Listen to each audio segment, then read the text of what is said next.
Let us have a look at Spectre Divide. Ever since I started playing FPS games, I've been seeing gaming magazines talk about the next Counter-Strike killer every time a new competitive shooter gets released. Well, it's that time again. Okay, the tagline Counter-Strike killer is nonsense. Especially if you listen to parts of the Counter-Strike community, cause apparently Counter-Strike killed itself with CS2. So I guess it's the perfect time to release a new competitive tactical shooter. Spectre Divide revolves around a fictional blood sport set in the underground of the futuristic city of Breakwater, in which teams of 3 fight against one another with the help of futuristic military technology. And just by looking at it for a tiny bit by now, I guess you can tell why it's been called a Counter-Strike killer. So let's see, what do you need for a good Counter-Strike killer? A twist, because just copying is boring. Valorant expanded on the Counter-Strike formula, and Spectre Divide is trying to put yet another level on top of it. Twist number 1, it is played 3v3 instead of 5v5. Huh? But there are 6 players in your spawn, I saw that. That's the next twist. You control 2 players at once. Here's how they explain that. There are 3 players per team, but every player will control a second body called a Spectre that can be freely swapped between at any moment. 1 mind, 2 bodies. With 2 bodies, you'll spend a bigger portion of every round playing the match and racking up kills. If you find yourself staring down the barrel of a sniper rifle moments into the round, your second life will give you a second chance at redemption and payback. During the match, you have this device, some sort of thingamajig that you just throw somewhere, and wherever it lands, your second body will be transported to, allowing you to reach places you wouldn't be able to normally. Once your second body has reached its position, you can seamlessly switch to your second body and back. Imagine the crazy plays you can do with that.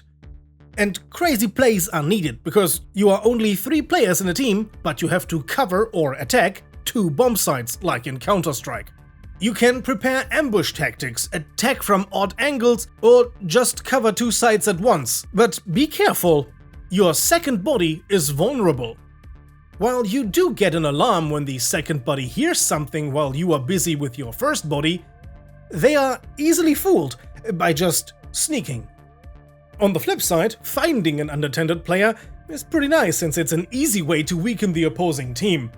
This new gameplay can be confusing at first, but once you get used to it, you can do some crazy stuff with this. It's an interesting tactical device, or just a second life. Many features will be familiar if you play Valorant or Counter-Strike. For example, in the beginning of each round, you have a buy time in which you buy weapon sets for both of your bodies. On top of that, you have different sponsors to choose from, and depending on the sponsor you choose, you get different abilities, like different grenades for example. The simplest one, you get a frag grenade. But as you can see in the gameplay, there are many more tactical abilities. While the game does feature special abilities, it does not feature ultimates or unfair bonus weapons. In its gameplay, it is actually rather down to earth. And talking down to earth, yes, it is a futuristic design, but you can clearly see where their weapons got the inspiration from. Say hello to the AK-12. Unlike Counter-Strike, and like any new school FPS, you can aim down sights. It's not that I want this in Counter-Strike, but in any other game I pretty much like it. But you still have to learn your spray patterns in Spectre Divide. Visually, they draw a lot from 90s anime, and they translate this well into the game world. Lots of bold colors, not a lot of dark drab stuff. Nicely detailed, but still clean levels that allow for competitive gameplay. Now to address something important. This is a free-to-play game, and that can be worrisome.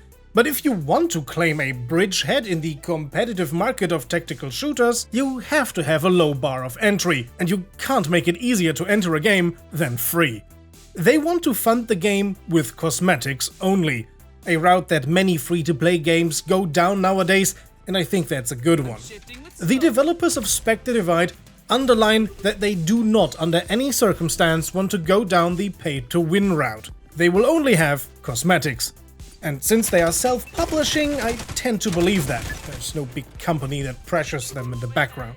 I got the key for the beta test from a friend of mine who works on Spectre Divide, and he assured me that this game is made by gamers for gamers, and knowing him, yeah, that's true.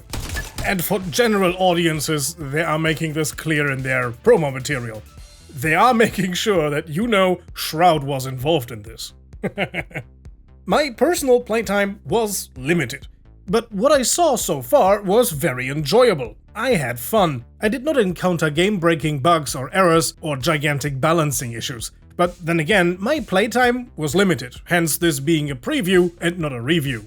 But if you want to test this for yourself, you can very soon. The beta phase is over. The game is going public on the 3rd of September. So we might run into each other in Breakwater. Let's see if this is a CS killer or not. It would be a weird kill though. I mean, the developers themselves described this game as a love letter to Counter-Strike. I hope you enjoyed this little preview. If you did, you know what I would like you to do. You know, there's a little button with a thumbs up down there. Oh, and by the way, those names you see scrolling by here on the left, those are our supporters on Patreon, and these guys got to see this video well before anyone else. A big thank you to these fine folks. They keep the lights on here. So, see you guys next time. Until then, have a nice day, and as always, goodbye and guten Tag.